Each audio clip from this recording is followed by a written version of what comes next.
The studio lights were burning hot, the kind of heat that makes every breath feel weighted with consequence. The air inside the packed Senate hearing room carried a tension so sharp it could have sliced through stone. Staffers whispered nervously, reporters leaned forward in anticipation, cameras rolled silently, but everyone knew something explosive was about to happen.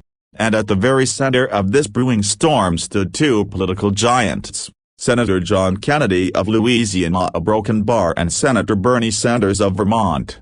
It began the moment Bernie leaned into his microphone, eyebrows knitted, voice booming with that unmistakable fire that had fueled his decades-long crusade. He launched into a passionate monologue about economic justice, corporate greed, and what he called a fundamental moral obligation to overhaul yet another government program. His core claim, his talking point, was bold, sweeping, and, as he put it, undeniably just. But told a broken bar something was different. Because this time, Bernie wasn't speaking into a vacuum. This time, John Kennedy was listening, really listening, his eyes narrowing with every rhetorical jab Bernie delivered. And the longer Bernie talked, the deeper the Louisiana senator's jaw set, as if bracing for a moment he knew was coming. When Bernie concluded with the thunderous, and that, Senator Kennedy, is why this country must fundamentally reimagine the role of government in the lives of its citizens. The room erupted with scattered applause,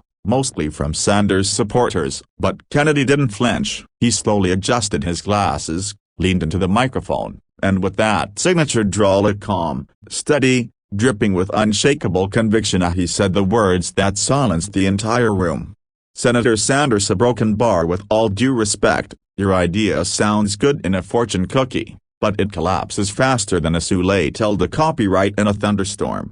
A gasp rippled through the audience. Reporters froze mid-keystroke. Bernie blinked, stunned. And what followed a broken bar was a demolition. Kennedy didn't raise his voice. He didn't mock. He didn't rant. Instead, he began carefully, methodically, peeling apart Bernie's argument layer by layer. He told the story of a small-town nurse in Louisiana, a woman named Marie who worked 14-hour shifts just to keep her family afloat. Kennedy explained how Bernie's plan, though noble in the area, would have crushed Marie under mountains of new taxes and bureaucratic red tape. He described the struggling hardware store owner who had already been pushed to the brink. He talked about a generation of young families drowning under inflation, begging for stability, not sweeping experiments. Each story hit harder than the last. Each example was a blow Bernie couldn't dodge. Each point Kennedy made was delivered with an emotional weight that wasn't just persuasive, it was human. Bernie attempted to interject,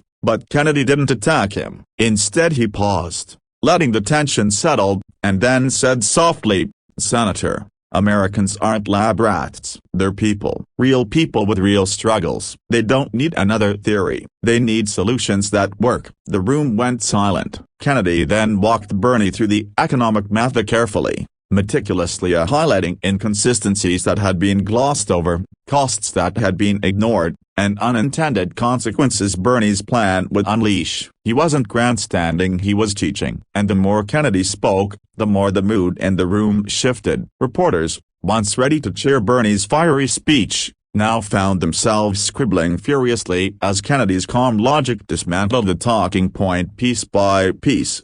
When he finally leaned back and folded his notes, the moment felt seismic. Bernie sat there, hands clasped, his trademark fire momentarily dimmed, not out of defeat, but reflection. This wasn't a humiliation. It wasn't a takedown designed to score TV clips. It was something deeper. It was a reminder that passion is powerful, a broken bar, but truth, clarity, and real-world experience, they're stronger. A soft murmur rolled through the room before a single staffer, overcome with the raw intensity of the exchange, began to clap. Slowly, awkwardly, at first a broken bar, but then more joined. It wasn't partisan applause. It wasn't political theater. It was respect. Bernie nodded across the table, meeting Kennedy's eyes. For the first time all afternoon, he smiled. And Kennedy, in his steady, unshakable way, nodded back. Because at its heart, this wasn't a battle of egos. It was two men fighting for what they believed was right, colliding, challenging, sharpening one another. A clash not of enemies, but of convictions. And as the cameras stopped rolling, as the lights cooled, As the room slowly emptied, one message echoed through every hallway, every reporter's summary, every viewer's mind. Truth doesn't need to shout to be heard. Sometimes, all it needs is courage, a broken bar and one steady voice willing to speak it plainly.